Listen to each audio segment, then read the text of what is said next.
دنيا السلام عليكم ورحمة الله وبركاته. مركب ورئيسة كسر هذا نصر channel 999.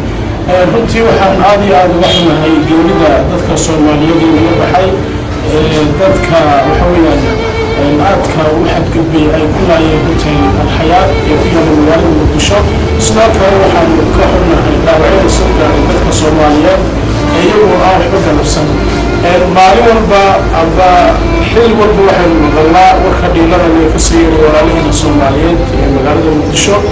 runtii aad iyo aad uga xumahay waxaa muhiim ah in arrintan laga tashado waayo mar walba waxay maqalnaa ciidamada tirada badan ee Soomaaliya leedahay arrintaasi xalin kari waayo. runtii arrintaa sida dadka khibrada ay sheegeen waxaan ku tilmaami karnaa arrin ku timid in sirdoonkii Soomaaliya aanu shaqaynahayn oo si wacan aanu shaqaynahayn.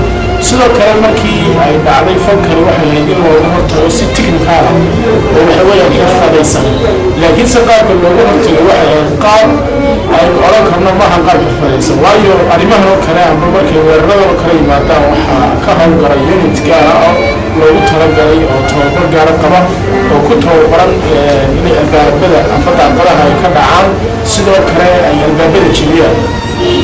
ciidankii kala duwanaa hadday military noqoto hadday boolis noqoto waxa weeyaan goobtii bay iskugu wada yimaadeen iyagoo talisiyo kala duwan leh.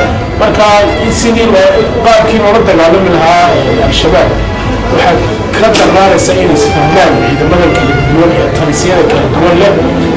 marka runtii arrintaa inay macaasha ka noqoto oo waxa weeyaan afar yaryar oo dhalinyaro ah iyo hadday meel galaan adeegad badan sidaasi ah inay dhiman ayaa rajeynayaa. runtii aad iyo aad uga xunahay hadallada ninkaada ee falalka bartaasi ka dhacay.